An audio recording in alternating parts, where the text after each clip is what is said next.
Oh, there we go. So the first thing that I want to let you know is that this is a pilot study, meaning that we don't have any sort of control arm and we don't have any sort of placebo doses. So we know when people are coming in that they're getting psilocybin, and we've so far had 15 participants lined up, and most of them are through at least their first psilocybin session. Actually, we have one lady who will be going through her first session next week.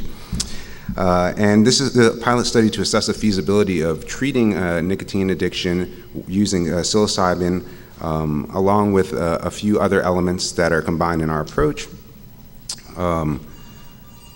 Among the 15 participants that we've gotten so far, there are 10 male, 5 female, and with a mean age of about 51 years. And they smoke an average of 20 cigarettes a day, or about a pack a day.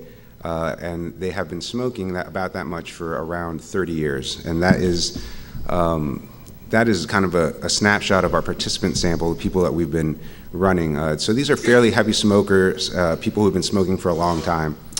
And our protocol, it consists of 15 weeks of counseling meetings, as well as 3 psilocybin doses, moderate to high dose. And we have those spaced out at 5, 7, and 13 weeks post the beginning of the treatment.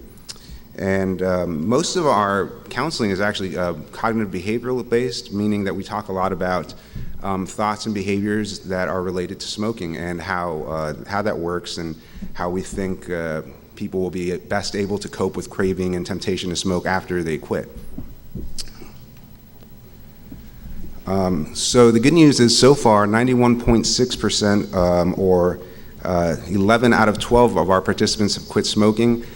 So a little caveat, I said that there were 15 participants, but we'll be mostly talking about 12 of them today who have made it through the quit process. 2 of them quit last week, and 1 of them is quitting, like I said, next week. And so since it's so early, it's best not for us not to really have any data to talk about them yet.